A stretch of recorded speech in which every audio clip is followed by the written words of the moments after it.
What's up, team, and welcome to the Kaisa Show. Mike, how are you doing? Mike, I'm going to be honest. Uh-oh. Every time I say the Kaisa Show, it doesn't feel right. I don't know if we've got to work through this, but it's so odd because this show is equal parts Kaisa and Mike. So I think there might need to be a name rework in the books. Hey, I mean, it's the Kaisa show, so you're the boss. You just gotta, if you want to rebrand, you let me know. Okay. I'll talk to a few people. Okay. So before we dive in, Coolio unfortunately passed away. Yeah, this is delayed, obviously. Like we released a little later. So Coolio passed away about a month ago, I guess, if we're talking in future, present. Yeah. Okay. Yeah. Okay. So 49, I think, maybe 59. 50. No, hold on. Young. We got these little devices here that show us. It's interesting because so my dad is currently staying with me right now, and I woke up and 59. Sorry. Wow, and he was like, "Oh, Coolio died, like my favorite rapper," and it's weird. My dad. Oh, your dad's favorite rapper? Yeah, my dad doesn't really listen to like rap music, but I specifically remember when I had to have been in middle school. My dad bought us the Coolio soundtrack because he... Wait, the soundtrack? You mean the I'm sorry, the single, because we were not allowed to have the Dangerous Minds soundtrack that Gangsta's Paradise was on, but my dad loved Gangsta's Paradise. And so I still remember going to Silver Platters and getting that soundtrack. The Northgate one. Oh, yeah. Yeah. Yeah. Oh, so R.I.P. Do you have memories of Coolio? Yeah, I have a couple. So one was I was in 5th grade. I was very into classic white suburban kid, really into gangster rap, and was in California for Disneyland with my dad in a rental car, and we were driving. And I remember hearing the Gangsta's Paradise song, and I was like, what? This is the coolest song ever. And my dad at the time, which is so great, my dad was always just like, he just didn't care. Yeah. My dad didn't really listen to music, so I was always like, whatever I wanted to listen to, he was just cool with. And we're just bumping, spending most of our lives living in the gangster's paradise. It's so good. It's so good. And I thought I was so cool because back then, radio, or at least how I remember, songs wouldn't make it to certain areas. Like, it was kind of like fashion. Like, that song wasn't playing in Seattle, like, because I came home and it wasn't really playing yet. Like, we had I don't know if it was the early release or like whatever. Just in LA, you know, like it was that, like LA was like obviously a place, like versus Seattle at the time. For sure. And I remember that, but then I also remember the other one was the movie Can't Lose, I think, or what was it? It was with Martin Lawrence and Tim Robbins. You don't remember this movie? I didn't have a TV. I didn't watch movies. Oh, okay. Anyways, funny movie. And Coolio had a couple tracks on that. And I bought the singles. I used to love CD singles. Yeah. And it was, I'll see you when you get there. I'll see you when you get there. Oh, yeah. See you when you get there. Yeah. Like one of those like rap anthem, like kind of like gospel, rap anthems. Kind of similar to like, the Biggie Smalls, Also, I just have to take a moment. I love that it's like R.I.P.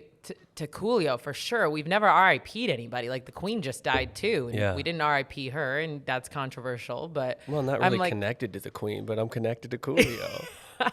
Totally. I just find it interesting that this is our first R.I.P. on the show. I mean, I think this is like a great way.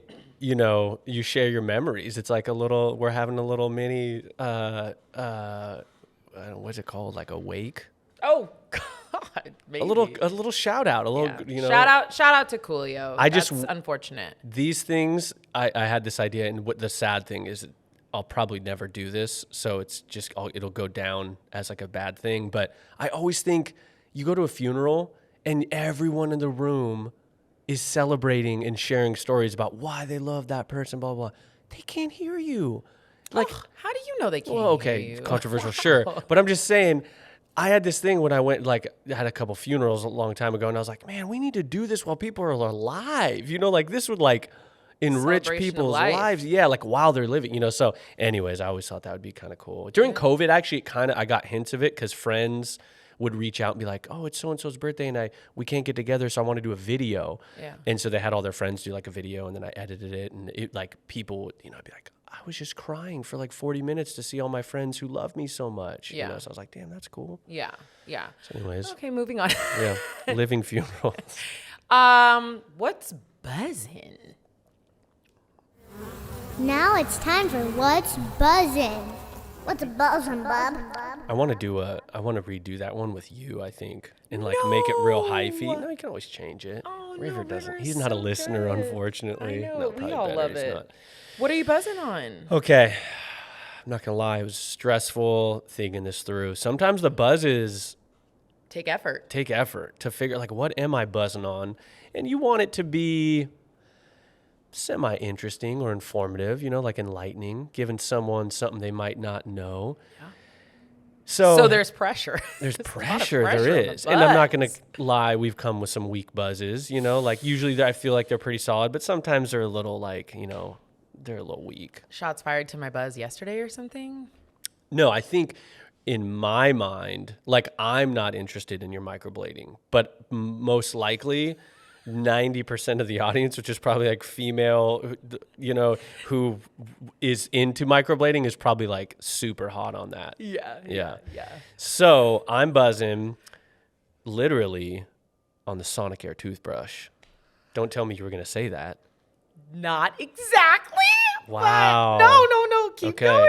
Look, I grew up with a Sonicare toothbrush. My dad got one for us very young, and I always used it. I always loved it. It has the timer built in, blah, blah, blah. At some point in my like mid-20s, it broke, or the one I had broke, and I cheaped out, and I like quit. I didn't buy the Sonicare. And my dad was always like, you got to get a Sonicare. He's like, I feel like he's probably repping them or something. He's getting he's a little influencer, a little Sonicare influencer. And I bought like an Amazon electric toothbrush for like, it was literally like $25. And I've had it for a couple years, many years actually. And they work fine. Timer, all that stuff. Priya just got us a Sonicare though, because hers broke. And she's like, I want to get a Sonicare. I can't believe the difference. I am buzzing in the shower. I'm sad when it stops at 2 minutes. I'm like, what? Let's go another round. It feels so good on your teeth, and it has like a little. My other one is just a straight bzzz. This one's like, bzzz, and you're like, whoa, we're Sonic cleaning these teeth out here. Do you know I just went to the dentist, a little tidbit on when you clean your teeth with a Sonicare. I didn't realize that many times, especially on your molars or the back teeth, you're just supposed to leave it there and not move it around. Exactly. Yeah. That's funny you say that, because with the other toothbrush, this is so funny. So into this right now. I just had a moment where I was lost, like in flow of toothbrush, and then I realization of that's what's happening. Snapped out. For some reason, I would brush with the other electric toothbrush, but the Sonicare really does feel like it's moving and grooving, and so I'm like, I don't even have to. Maybe that's why I want it to keep going, because I don't feel tired. My endurance is just you're solid, because I'm just holding it, and it's just like getting. It's like a car wash, like all these little brushes. Oh man. Really? And then unfortunately, the dentist was telling me that Oral-B actually makes a better, technically, clinically, whatever, a better Than Sonicare. toothbrush than Sonicare now. Okay. Yeah. But I love that you're buzzing on that. Yeah. And it was like a great deal. So if you're out there and you're looking for a Sonicare, I would keep an eye on Costco. They had a great deal for a family pack, and it was $20 off at the time at the register. So I think it was like $79 for 2 toothbrush. And just a little inside scoop. Don't be like me and throw about 3 or 4 Sonicares away because you think that they broke because you were putting the wrong toothbrush head on them. Oh my God. I thought you were going to say because the battery died. No. Like, this doesn't work anymore. It's almost just as bad. I was putting the wrong toothbrush head on them. Like you bought the wrong replacement or something? Somehow. And then they would like wiggle and then basically fall and not stay on, so it wouldn't vibrate correctly. And I was like, this fucking thing again. Damn. Yeah. So about RIP to like 4 Sonicares. Oh, shit. How long? I mean, I would assume that lasted 6 months to a year though, right? No, I think I switched my the brush like every 3 months. Oh, because the I don't know. diamonds, Yeah. they kind of cut up the brush Yeah. and everything. Yeah. Diamonds It's in the different. You're like mining. Corny. I do have diamonds in my teeth, team. That's what he's You're referring super to. sparkly. Do you have like a little buffer that you like buff? Yeah, totally. Yeah. Yeah, with these big old diamonds, they need to be buffed. That's good. If we can zoom in. Ping! That's fun. Not true. Okay. What are you buzzing on? Well, it's funny that you were saying you were literally buzzing. I'm literally buzzing too. Not currently. Oh, I thought you were drunk. I'm not drunk, but I am buzzing on alcohol. So please be 18 or older right now if you're listening to this. And I don't have it with me. This is hot water. I just love the irony right now. It's great. This is hot water for, I am working on not drinking. I'm not drinking hard alcohol. It's balance. Yeah.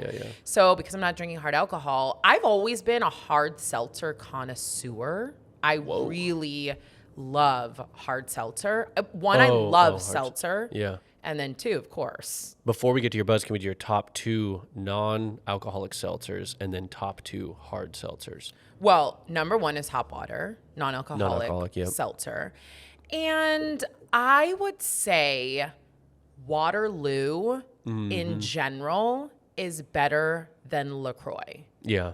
And so I'm not, actually, sorry, Polar Yeah, Polar's pretty solid. is really solid. I love the coconut lime Polar. I love all the Polars, but I really enjoy the Polar, especially the children's flavors of Polar. Okay, moving on. Well, no, what about hard? Oh, Or unless- yeah. is So, that, oh, that yeah, is. that's what we're going into. So hard seltzers, team, and I haven't tried them all, but I've tried a lot of hard seltzers.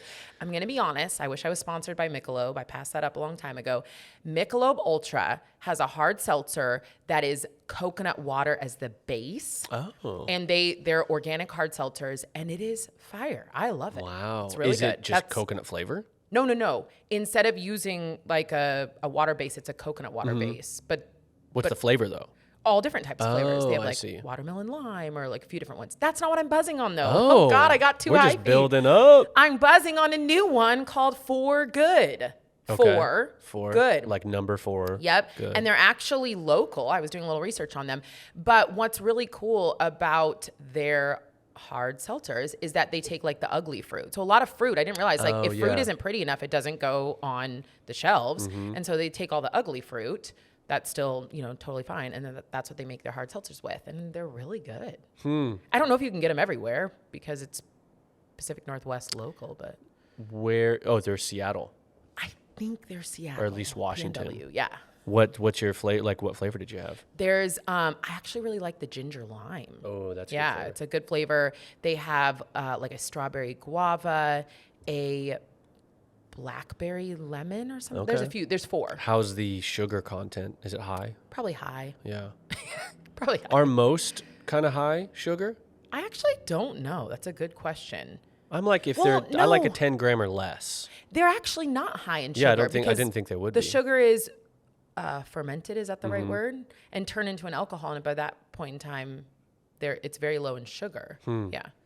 Anyways, hopefully you were not 18 or older. Hopefully you were 21 or older. Jeez, Louise. All you kids out there, give For Good a shot. Oh my gosh, that's terrible. Maybe For Good is a play on Four Loko. I just realized that. All right, moving on. Were you a Four Loko girl? I'm not gonna lie, I totally was. And Did you? when Four Loko was going out of business, no, when they were recalled. Yeah. Team, if What you don't was- remember, what was it? Was the combination of like the energy and the alcohol. They were having too many probably young kids who were like overdosing on. Yeah. So I definitely alcohol poisoning? stocked up. Wow. So I had a bunch of Four Locos. I could kind of see it though, because you're hyphy. I could see you just like, let's do this Four Loko. I never had a Four Loko. I know. I mean, it feel like tastes I like would like poison. to. Does it? It's not good. Yeah, it just tastes like it was just super cheap and like gross, but it was hyphy at the time. Okay, moving on from our alcohol. I feel like that was like, well, we talked about weed too, so anything's all good. appropriate It's just- here. Yeah. Okay. So it's the 29th. So speaking of sugar content, how are we Yeah. doing with the sugar challenge? Speaking of September goals. Yeah. Speaking of goals, so we're going to talk goals today, and I figure, why don't we just segue right into We set a goal at the beginning of September. Who's we? Well, you were the one who started it and got me on board. Yeah, no, so just to preface here, I was really excited about sharing what my friends were doing, which was sugar-free September. And so I posted about it. I encouraged a lot of people to do it. I also always preface those conversations saying I don't actually like goals, so I won't probably partake in this. I made it a day, and then that was as You enough. only made it a day? Yeah, I wasn't interested. Wow. My bread had sugar in it. Like Damn. I was not interested. I wasn't super strict. I went like no added sugar. I did avoid things that had like, but like if there was a sauce and it had like a gram or two of sugar, I was like, I'm not having this sauce tonight. Yeah. But in general, I didn't do any candy, no desserts, no sodas, no booze. We did no booze all September. Good for you guys. And no snacks at night. Honestly, Yeah. kind of a really, this is the first time I didn't drink for a year and a few months. I noticed more in this month than I did and maybe I'm just because it's fresh, but I feel like I noticed more in this month than I did in that year. And if anything, I got to say, I think it's late night eating for me that is like, I feel I sleep better and I wake up better when I don't eat at night. Cause we were just kind of in a rhythm of every night. It was like, yo, it's 9, let's get our snacks. Yeah, there's like scientific proof of what goes on when your body has to Digest. digest. Yeah. So we always talk about the alcohol thing. I think I'm just going to continue to not really drink too much. I wonder if also it was more the not a lot of added sugar also helped. Could be, but what I realized is I don't have that much added sugar. I mean, there's definitely the day, like I was having a handful, like C4, the ones, or do all of them no sugar? Yeah, no sugar. Okay, so maybe it wasn't that then. But like I would hit the little brownie, crumble or whatever that's in the studio, or like a Cliff Bar, which I didn't do any like bars because all those bars have like added sugar. So I think it's probably partially that, but I don't do I don't really eat candy, or dessert. And that's what most of it is in, I would say. But That's actually not, I don't agree with that. No? Sugar is No, everywhere. I mean, like we're talking in bread, it's like a couple grams, or like in a sauce, it's like a gram, or you know what I mean? Like those are very low amounts. In candy or in a soda, that's like 40, 50 grams in that one small little thing. Yeah. Concentrated. Yeah. Well, good for you. I definitely didn't partake, but team, if you did, great work. So do you not like goals, but you like goals? No, I know we try to talk about this and break this down. I have a negative relationship with goals because I am a very goal-oriented person in terms of like that's a lot of where my motivation comes from, to set a goal and complete the goal. But over the years, what I realize is that when I set a goal and complete the goal, when I complete it, it means nothing to me. And if I don't reach it and complete it, I'm devastated. I'm frustrated at myself. So it's like, it's never really that positive. So I try to set more like sliding goals, I think. One little thing for me, alcohol, like the goal was not to drink hard liquor I'm going on 2 months now. I think I'm done with that. You ready to go back? Yeah, I just was like trying to check, like, did that change anything? And for me, if I can set something and it's like exploratory rather than trying to be like restrictive or anything else, then I can kind of like try to have a positive spin on that. But yeah, I don't do well with goals. Yeah. I'm not really that motivated by them. Yeah. I know you never believe me when I have this don't. conversation. Well, because I think, okay, your biggest goal is to get the world to move. Yeah. You're pretty motivated by that, I'd say. Yeah, but I don't think goal is the right word then. Like, I'm really passionate about getting the world to move, and I'm really dedicated to helping more people move. And I'm really inspired by like the journey of that process.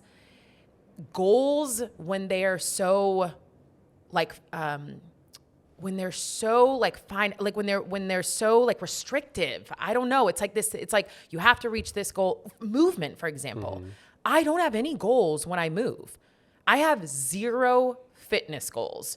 And I know sometimes like that's hard for people to like imagine. I have not had fitness goals in a long time. Sometimes we ebb and flow with little fun things like, oh, it'd be fun to lift 400 pounds. But how is that not a goal?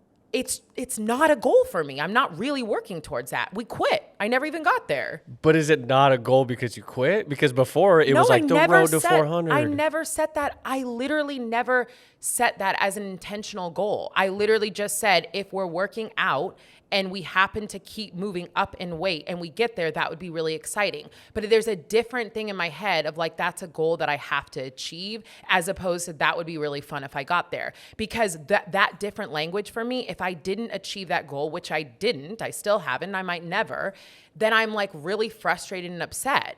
As opposed to being like, that would be fun if one day we got there, then I get there and like, that's exciting. But also every day when Luca wanted me to lift heavier or the numbers were supposed to be heavier and I wasn't feeling it and I say no, I'm not let down about the fact that I'm listening to my body, and I'm not upset about the fact that like, oh, now I'm, deterred and, not going to get to my goal as fast. Like I don't have it as a goal, so I don't care.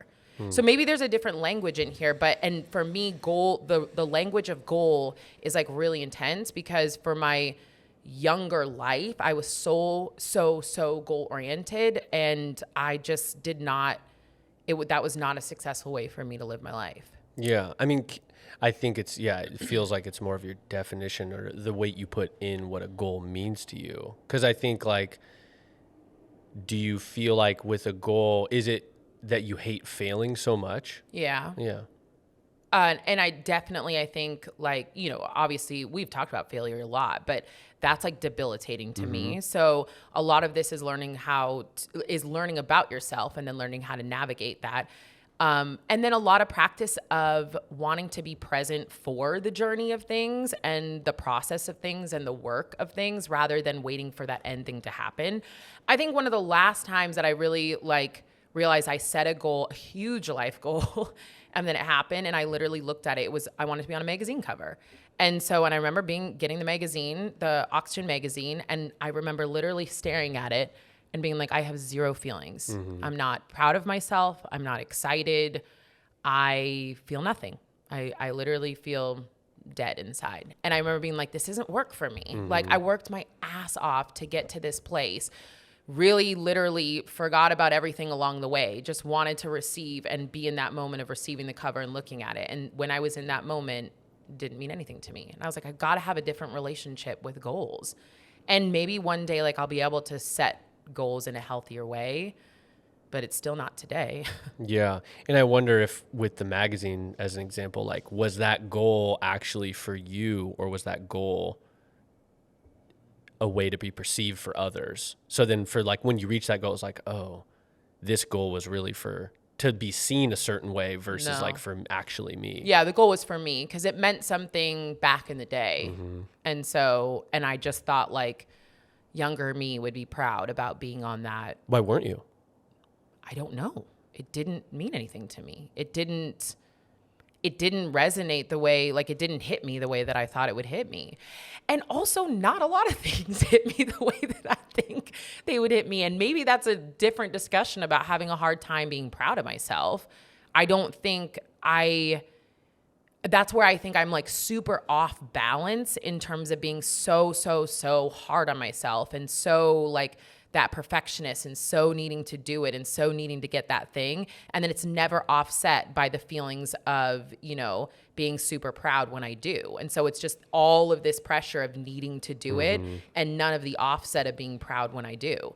That even with the team, when we have numbers of certain things and I don't really like to know numbers because I get so wrapped up in being sometimes I'm like upset about they're not where I want them to be or whatever. It's just not a healthy dynamic for me. Yeah. It's interesting because you're so competitive though too.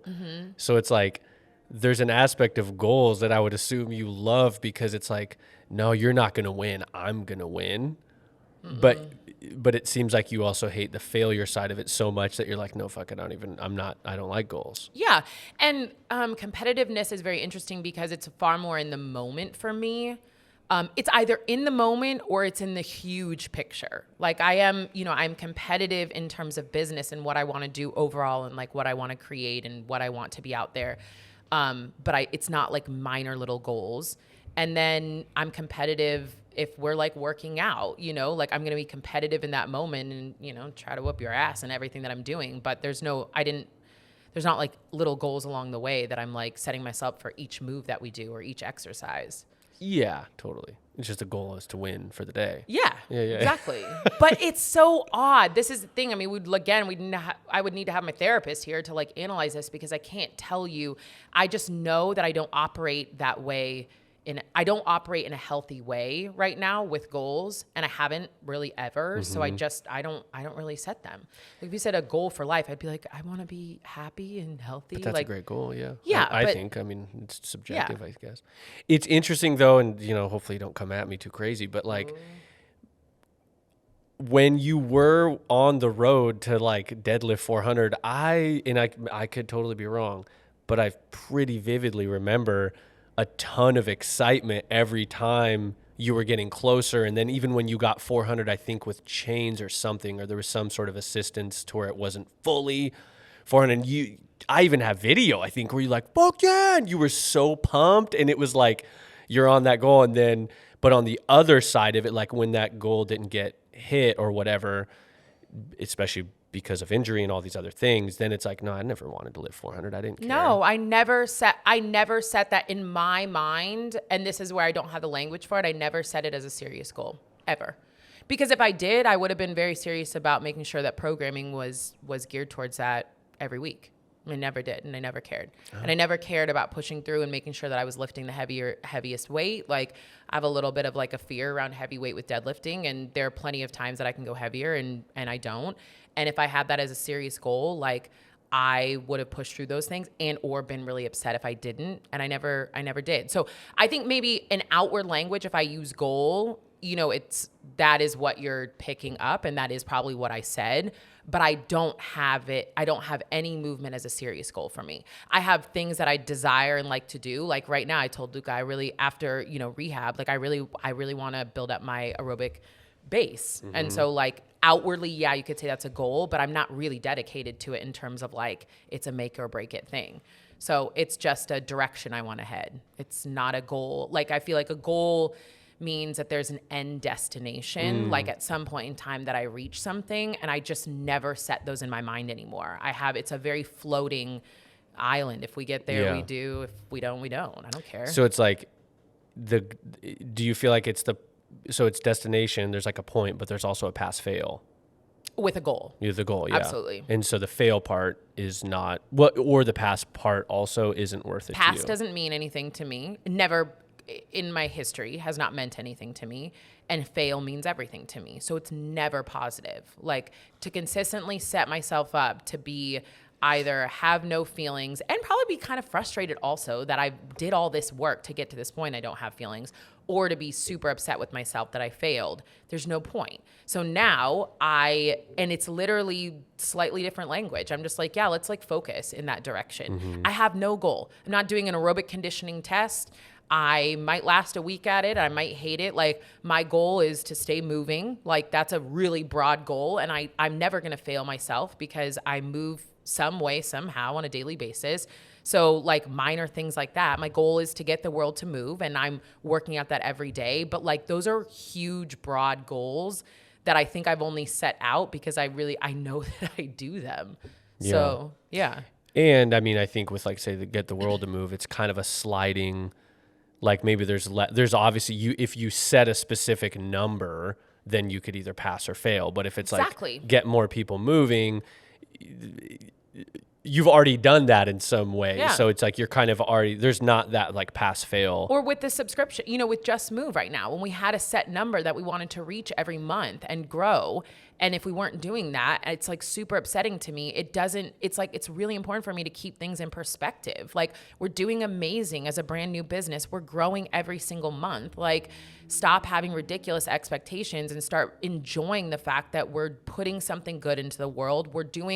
We're achieving what I've set out my entire career to achieve. Like it's really hard for me to think about the present and the successes that we're having and the positive side of the things that I'm doing when I have goals. And because I can't not focus on that thing, and I can't not focus on the failure of that thing. Yeah. And I think that's probably the sum of it, that goals have always meant that I never enjoy the process or the present moment. And I think I have gotten to an age where life is about the process. Life is about the journey. And when I just am constantly setting myself up for goals, it's failure and I don't enjoy life. And I got to like 33 and realize, although I was, successful business wise, I wasn't enjoying and hadn't really enjoyed any of my life. And I think that's where like things really started. I've had pivotal moments of things shifting for me, but yeah, I think that's when I started being like, goals don't work for me. I have to have a different language here. I have to have a different motivation here. Yeah. I mean, I think that's totally whatever works for each individual. Yeah. So how do you then, as a coach, Yeah. a lot of times, like clients or even just movers, subscribers, they like, and we know that people maybe not need a goal, but need a track, which I think a lot of people would say is a goal for them. My goal is to get through September and like get strong, for instance, or whatever. How do you set people up for that if you yourself don't like them? Because I'm a coach. I understand that that's really important to people. I understand that that's like a behavior that really helps to motivate and support positive behaviors in human beings. And I understand that I'm not the norm. I don't really coach from a perspective of what I'm doing works for everyone. I never have. I also often coach people who are not like me. You know what I mean? Like a lot of what I was coaching when I was a up and coming coach was people who were just trying to figure out, like we're just getting started on their movement journey and we're trying to figure out how to stay motivated to add movement into their day. And goals are really important for a lot of that population of humans. And I always tried to shift them and have them be performance goals and have them be, like something that I felt had nothing to do with weight loss. Like I have certain criterias around goals that I won't support, but yeah, I love goals for people. I don't have any issue with that. Yeah. Yeah. But that's cool that because a lot of times I feel like a lot of coaches or anybody who teaches something to somebody else, it's like whatever their experience is, what they're teaching. So it's, it's interesting that you can acknowledge that goals don't work for you, but you can acknowledge that goals do work for other people. So it's not like you're like, for instance, like say weight loss, that's not your thing, but that's also, you also don't really allow that in that training relationship, but with goals, it's not for you, but you allow that because it works or it's healthy in your opinion for others or whatever. So it's interesting that it's dynamic like that. Yeah, and I think I've also had a hard relationship with people being motivated with the goal of weight loss and if that gets them to start moving. And we've talked about this a lot I had to come to a realization of that is ultimately a lot of people's initial motivation to start moving. And who am I to take that away from you? But also I am the human that should set up an environment where you eventually learn that that's probably not sustainable and that your version of what your body looks like, or what you want it to look like is probably not the version of a healthy body. And like that, I just take that on as my job. So I also try not to like poo-poo that. If that's what you want to do, that's fine. I just don't co-sign it. Yeah. I don't co-sign that goal. Yeah.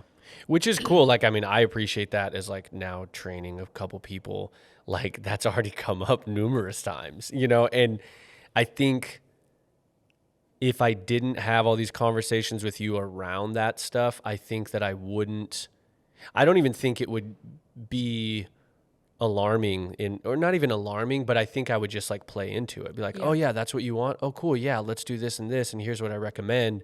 But because of all our conversations, I now, every time it comes through, I sort of let it come in.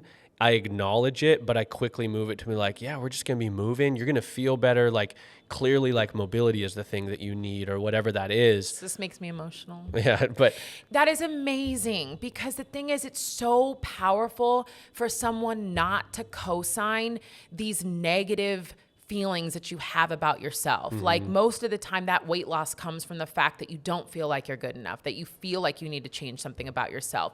And so it's so positive that it's not co-signed. And I really learned that it's powerful to just not listen to, you know what I mean? To just not really acknowledge it and move on to the next. I used to try to like convince them otherwise, convince a lot of my clients otherwise. And I realized like power really is just in me not co-signing that and then just moving on to something else. Yeah. So that's amazing. And you're setting up just a completely different environment for them. And some people may get it and some people may never get it and they might move on. But I just think that's really how, especially as trainers, we make such a bigger positive impact on people. And I think ultimately, I mean, for me, my belief is that if I'm meeting with someone once a week anyway, like that's not even, I'm not going to be able to ever promise like, yeah, you're going to lose 5 pounds. Like that's everything you're doing totally elsewhere on your own time. It's what you're eating, how else you're moving. Like I'm there to teach you just how to move once a week. That like it's so separate, but I could see how it would be easy to like add that as like a trainer and be like, oh, it's a weight loss journey, Especially if that's the hook. Exactly. Yeah. And then, yeah, totally. So it's interesting, but it's also it feels more empowering giving someone movement to like feel better, feel stronger in whatever body they're in, age they're in, all these things. And it's like, even this morning I was training a friend and it was like, you know, he was like, oh, I have to do cardio because, you know, it's kind of like suggesting he's overweight. And I'm like, dude, like you'll lose, like in my mind, I'm like, you don't have to do cardio to lose weight. Like you can do strength to lose weight. You can do like whatever to burn calories. It's not like tied to being on a treadmill, you know, but it's like, I'm not going to go and throw that. And I'm just like, that's great. Cardio's great. And we'll have a lot, we're going to be getting sweaty doing this strength stuff too. And it's just going to be fun and you're going to feel good. And so it's like, or I could be like redirecting. Yeah, exactly. It'd be like, yeah, every Tuesday, Thursday, and Saturday, you need to be doing 45 minutes of cardio and this and that, you know. Keep your diet down to 500 calories and let's fucking starve you. Like it's such bullshit. I know. And I think that's the thing is you give him then the power. You give your clients then the power to make more positive choices about themselves and what they want to do and like how they want to take care of themselves. And that's why I always say like the impact of movement in terms of teaching someone to learn about their body, to move and to be empowered by what their body can do creates a far more powerful and sustainable lifestyle of making healthier choices along the way. Yeah. Like that's really what it's about. And I fully understand trainers and the hook of thinking that you're going to keep your clients if you co-sign their goals, but they don't know any fucking better. They've hired you because you know better. So do better. Yeah. And that's like everything you see everywhere. And that's always the thing you hear at the doctor or like how you view yourself compared to others. It's always like, oh, lose weight. Like that's always the thing. So it's like, I need a trainer to lose weight.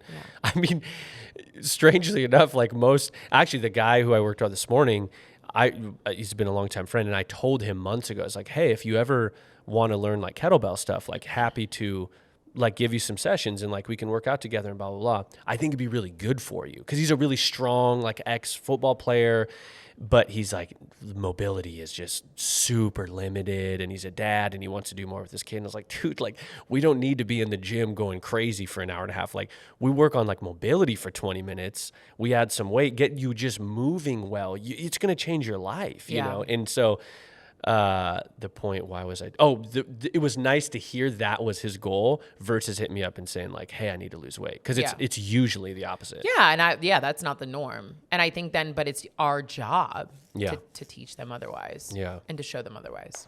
Yeah. So do you have any goals ever in your life that you are proud that you reached? I wanted to buy a house. Yeah. Yeah. I bought a house. And you proud of yourself? I am very proud of that. I think also though, I currently look at why that was a goal and I dissect that a little bit and I realized that there were bits of that goal that were not healthy. And now I'm reconfiguring that and figuring out what that means. So again, I think in like every goal I set, you know, there's little nuggets about myself that I learn. And yeah, that was a goal. That was a definite goal. Yeah. I wanted to buy a home. I mean, I think sometimes something that's like been helpful is like reach your goal or get that thing, especially like buying things. I feel like there's a lot of judgment or guilt sometimes with that kind of stuff, but it's like you kind of rob yourself of the joy of things sometimes when the judgment, like, was this the right thing to do, or why did I do this? You know, and so sometimes I feel like just being like, what if we just put all that aside? Like, you wanted the house, you got the Yeah, house. I had that for a year and a half. Yeah. Okay. And now this part of my year, I'm just learning. I am someone, let me just preface by saying a lot of what I talk about, I realize I'm a unique human being and I don't think like a lot of people. But I also acknowledge and enjoy learning how I operate. And I think it's really important for me personally to understand why I do the things that I do rather than just operate and continue to do them. I find joy in digging into those deep crevices. And recently a lot of things have been enlightened. Like I've been aware of why I bought that home, like that specific home. I bought a big home, and I'm starting to realize like why it's unnecessary for one single woman to have that big of a home. And I'm dissecting and I'm learning things about myself. I was proud when I bought it. I was really happy when I bought it. I'm still happy when I wake up every morning and I see my view. I'm proud of myself. I acknowledge that, like I am, but I like to learn about myself. Totally. Yeah. What other goals? Any other goals you could think of? I mean, honestly, I often think about if I was to die. I know that sounds grim, and I've said this to you. There's only one other thing. Like ultimately, I feel like I would die unhappy that I never found the love of my life. So that is a goal. We haven't talked about that in a while. Yeah, well, it always comes back up. But also, I had to deal with that goal dying as well at some part of my life. I had a goal. And I wouldn't say it was like a hard line, but I thought I was going to be married with 4 children by my, mid to late 20s. So when that died, I had to like reimagine a different life for myself. And so I don't have that as a hard goal. I feel like I'm honestly doing what I can to try and be out there in the world. And if I ever meet him, great. And if I don't, I would probably die sad, but I know. Sorry, R.I.P. But other than that, I'm like, I have little goals of like, I'd love to travel more and, probably live in other cities and other parts of my life. But no, I don't have any other major goals. Yeah. Yeah. And it's allowed me to enjoy certain moments. Like it sounds very corny, but there's certain drives that I do in Seattle that like always when I drive over we have this big lake called Lake Washington, and I drive over either the 520 bridge or the I-90 bridge. And I love water. So it always just reminds me, I'm just happy when I'm driving over it, and it's a really long bridge. And I always have these moments of like, my life is really good. And because I'm not disappointed by not reaching these goals or feeling overworked because I'm trying to reach these exact goals, I always get to have these minor little present moments and they don't happen daily, but they definitely, I think, happen weekly, I'm proud of myself. I'm happy with what I'm doing. I feel like I'm honestly working towards big goals that I've set out in life, and I'm proud of that, and I'm content. Good. Yeah. Do you have major life goals? Major life goals. I want to live to 100. I mean, I think I like goals because I don't deal well when I just am floating around. I need boundaries. And so for like this September thing, it's hard. It's like really hard for that first like week or two.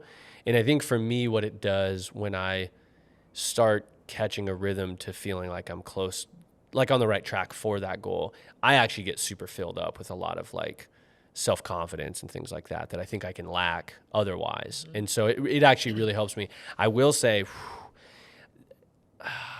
probably one of the harder ones though was getting my fucking kettlebell certificate.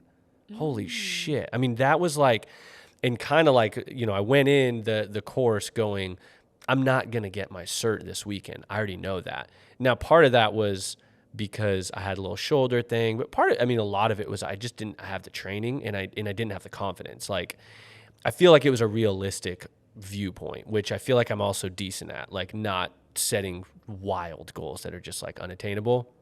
But I got 80, so you have to get 100 swings or 100 snatches in 5 minutes. And I got 80, which I was like, holy shit, like I didn't think I could get 80, but I just gave it my best shot.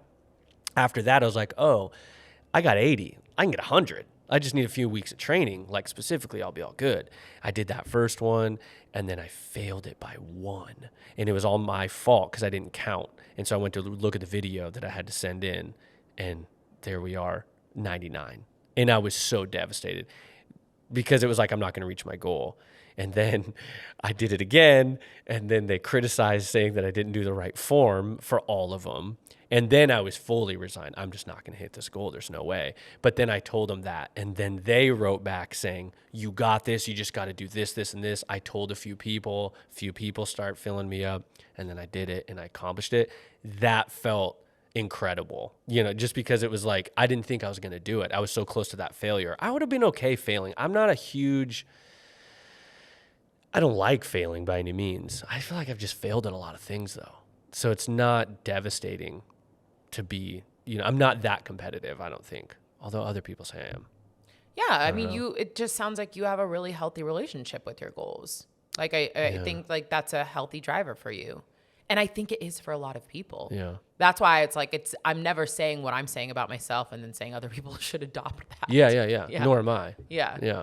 But it's interesting when you talk, because I am like trying to think, what do people use goals for? Is it because there's like a fear of thinking that you won't stick to something if there's no end, finish line in sight? Is it that you don't really trust yourself to continue working towards things that mean something to you? Like, is it just a, bumper that gets you to the thing? I don't know. Like, it's like it's a very fascinating thing. I think it's a guide. I think like as humans, we need lanes to know where to stay in. We need like lights to stop. I feel like there's a lot of things that a lot of us, we're just not capable. Like, it takes a lot internally to be able to like know, what's too much, what's too little, when to, when not to. Like, I think look at religion or any of these things that like really give you hey, here's the book on how to do things in your life.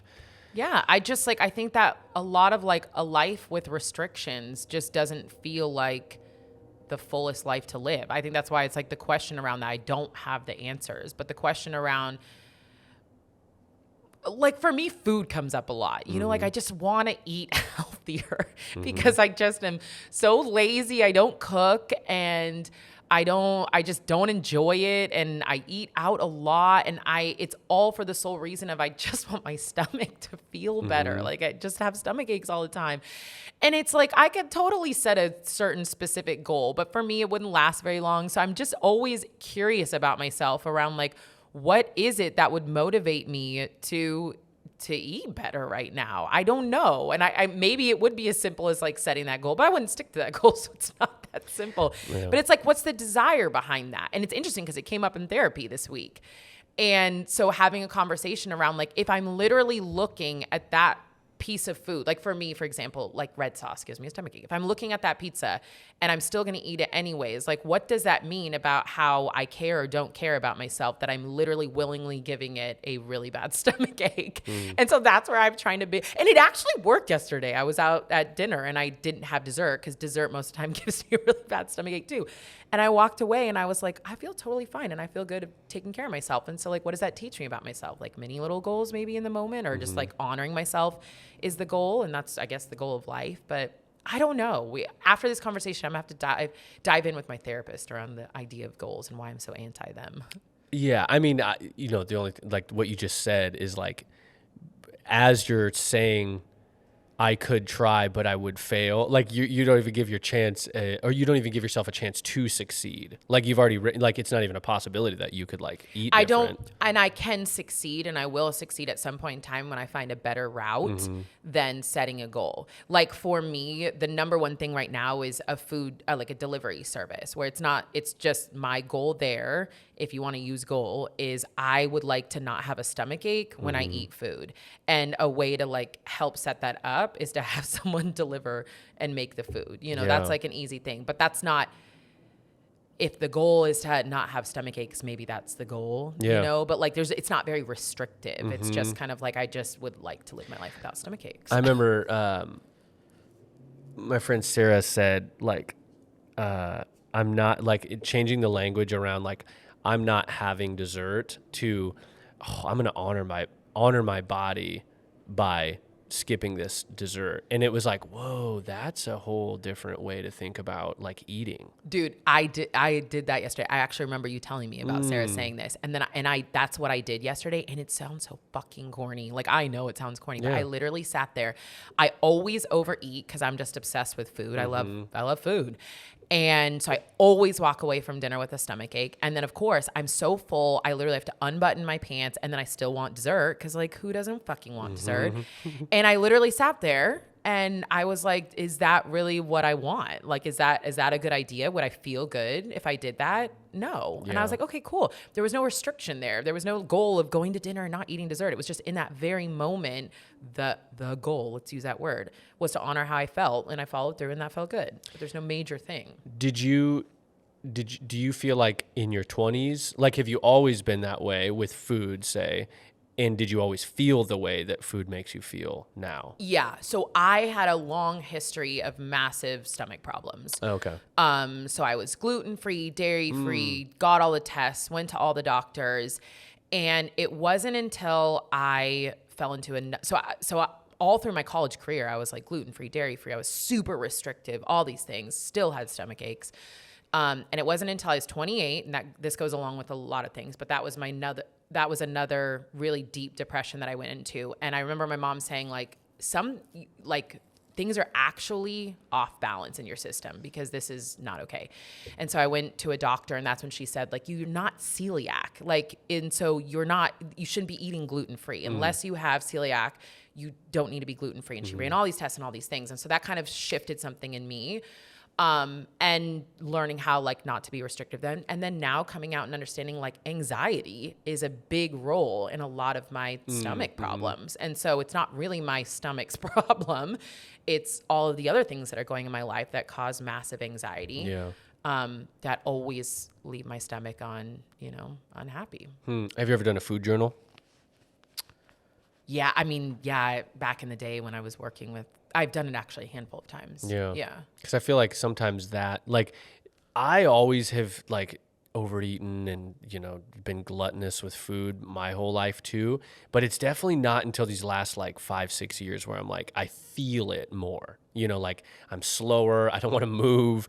I'm tired. I didn't feel that as much, like maybe for 15-20 minutes, but then I was like, cool, go grab another plate. Like, I just could eat, and the gluttony was fine. But now it's like I'm having to relearn because it's like I can't do that anymore. Like, I literally physically feel ill. Yeah. It's like, shit, well, I have to, like, totally relearn these habits. And then the biggest thing, though, for me, the motivator has been River always wants to play right after dinner.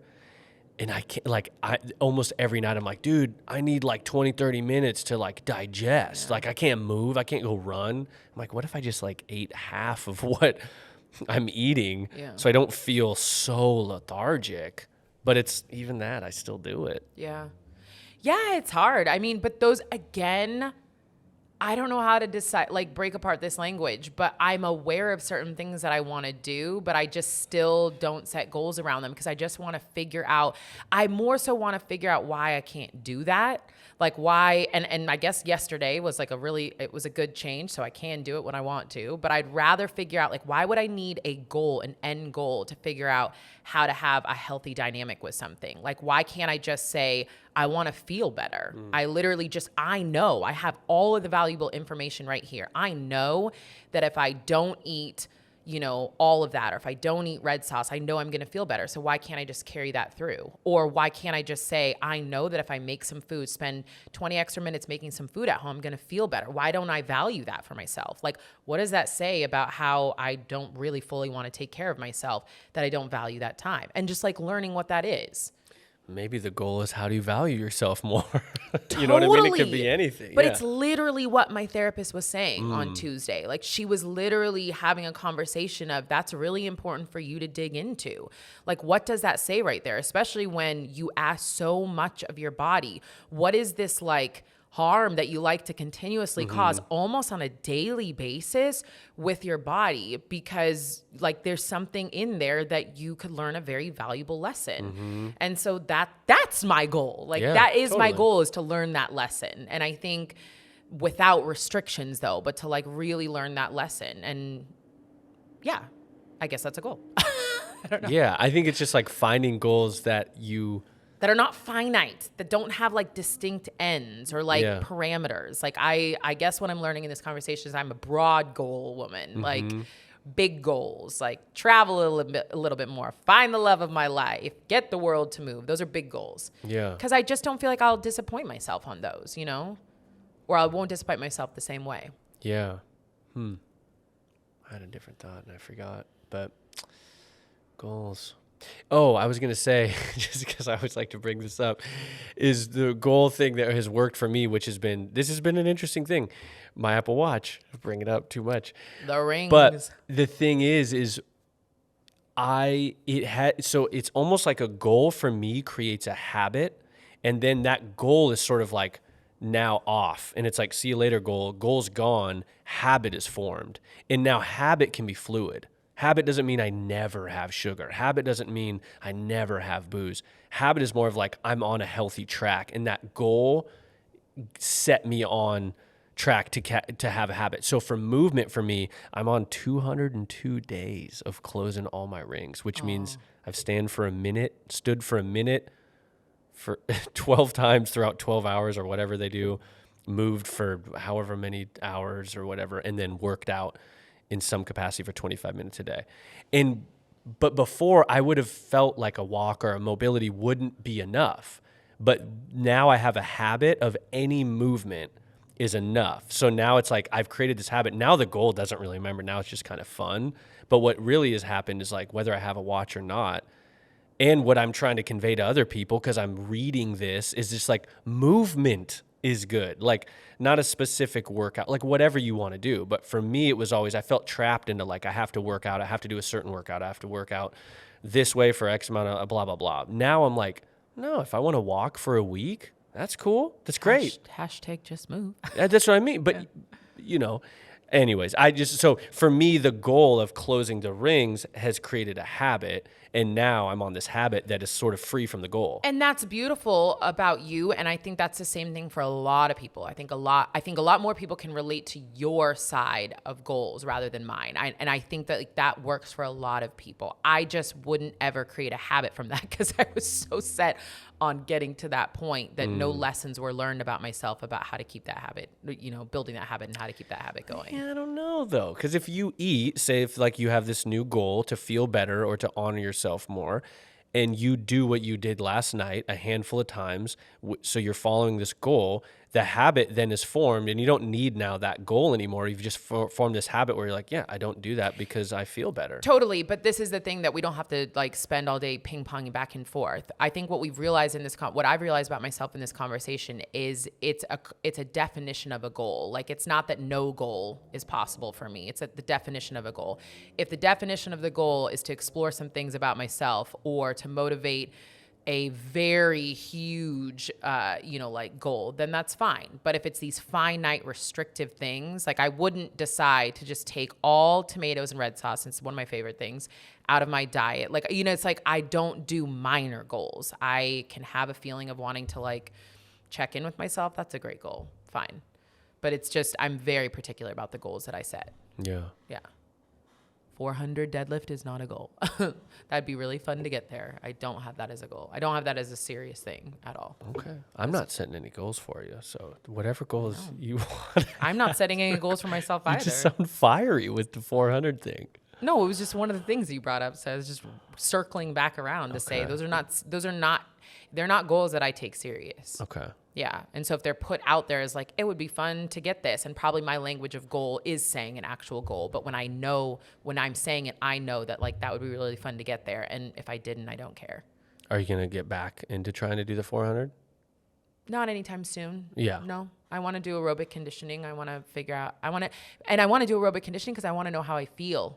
I want to know if it changes my anxiety to work on my aerobic base. Honestly, it's just a curiosity thing. I just want to know if I stopped doing like just crazy intense, like if my movement stopped being reflective of my life and started to be opposite of my life, and my personality? Like, would that kind of balance me a little bit Wait, more? wait. What does that mean? Say that again. My movement is very reflective of my personality. My personality is go, go, go, 24/7 crazy. My movement is go, go, go, 24/7 crazy. Plyos, jumps, sprints, heavy lifting, all these things.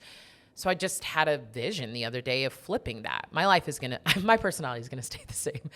But what if my movement was just really calm? Like aerobic conditioning is pretty calm for me. It's like this steady pace thing. You know, my mobility recovery is this more like steady pace thing. What if I just learned some lessons about why I dislike it so much?